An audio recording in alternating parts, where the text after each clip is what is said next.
যেই বিএনপির জন্ম হয়েছিল গণভোটের মাধ্যমে, সেই বিএনপি আজকে জুলাই গণ অভ্যুত্থান পরবর্তী গণভোটকে অস্বীকার করছে। আওয়ামী লীগের পথেই বিএনপি বাংলাদেশকে এগিয়ে নিয়ে যাচ্ছে। বাংলাদেশের জুলাই গণ অভ্যুত্থানে অংশগ্রহণকারী প্রত্যেকটি ছাত্র জনতা আবারও রাজপথে দাঁড়াতে বাধ্য হবে। 2024 সালের জুলাই গণ অভ্যুত্থানের মধ্য দিয়ে বাংলাদেশ একটা পরিবর্তনের স্বপ্ন দেখেছে। বাংলাদেশের মুক্তিকামী জনগণ প্রতিজ্ঞা নিয়েছিল বাংলাদেশে নতুন করে কোনো স্বৈরতন্ত্র এই দেশে ফেরত আসতে দেওয়া হবে না। সেই প্রতিজ্ঞা থেকেই বাংলাদেশের সংস্কারের কার্যক্রম শুরু হয়।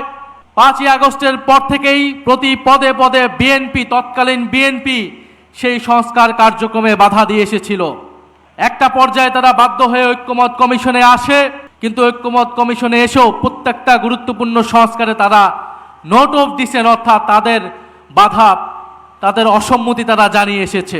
সবশেষে তারা গণভোটের জনগণের চাপে, সেই সময়ে রাজনৈতিক বাস্তবতার চাপে তারা গণভোটে রাজি হলেও আমরা দেখতে পেলাম যে নির্বাচনের পর তারা গণভোটকে অস্বীকার করা শুরু করেছে। যেই বিএনপির জন্ম হয়েছিল গণভোটের মাধ্যমে, সেই বিএনপি আজকে জুলাই গণ অভ্যুত্থান পরবর্তী গণভোটকে অস্বীকার করছে। পারতপক্ষে বিএনপি তার অস্তিত্বকেই অস্বীকার করতে শুরু করে দিয়েছে।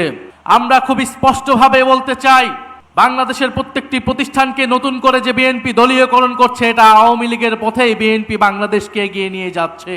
বিএনপি যদি আওয়ামী লীগের পথে, পুরনো স্বৈরাচারের পথে এই দেশকে এগিয়ে নিয়ে যেতে চায়, তাহলে বাংলাদেশের জনগণ আবারও রুখে দাঁড়াবে, বাংলাদেশের তরুণ সমাজ আবারও রুখে দাঁড়াবে। বাংলাদেশের জুলাই গণ অভ্যুত্থানে অংশগ্রহণকারী প্রত্যেকটি ছাত্র জনতা আবারও রাজপথে দাঁড়াতে বাধ্য হবে। বিএনপি কৃষক কার্ড, ফ্যামিলি কার্ড দিয়ে জনগণের মন ভুলানোর চেষ্টা করছে।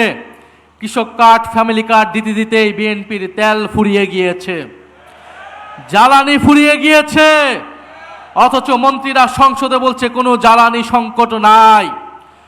বাস্তব সমস্যাকে অস্বীকার করছে, অর্থনৈতিক সমস্যাকে অস্বীকার করছে, দেশে আইন শৃঙ্খলার যে ক্রমান্বয়ে অবনতি হচ্ছে সেটাকে অস্বীকার করছে বর্তমান সরকার। আমরা সর্বাত্মকভাবে এই সরকারকে সহযোগিতা করতে প্রস্তুত ছিলাম দেশের স্বার্থে, জনগণের স্বার্থে, কিন্তু বিএনপি সরকার সেই সকল সহযোগিতা নেওয়ার সকল দরজা বন্ধ করে দিচ্ছে। আমার জানা নেই, যারা এখানে অভিজ্ঞ আছেন, মুরব্বী আছেন, তারা বলতে পারবেন বাংলাদেশের ইতিহাসে এত কম সময়ে, মাত্র 2 মাসে কোনো সরকার এতটা অজনপ্রিয় হয়েছিল কিনা। বিএনপি সেটা বাস্তবে প্রমাণ করে দিয়েছে। এই সরকার 2 মাসে যতটা অজনপ্রিয় হয়েছে, আমরা জানি না আগামী 6 মাসে তার পরিণতি কি হবে, তার অবস্থান কি হবে। আমরা দেশে কোনো অস্থিতিশীলতা চাই না। আমাদের দাবি একটাই, গণভোটের গণরায় বাস্তবায়ন করে জুলাই গণ অভ্যুত্থানকে প্রকৃত সম্মান দেওয়া, জুলাই শহীদ পরিবারকে প্রকৃত সম্মান দেওয়া, আহত যোদ্ধাদের প্রকৃত সম্মান দেওয়া। আমরা সেটার জন্য রাজপথে আছি, সংসদে আছি। ইনশাআল্লাহ আমরা ঐক্যবদ্ধভাবে আমাদের সে দাবি আদায় করে ছাড়বো ইনশাআল্লাহ। আসসালামু আলাইকুম।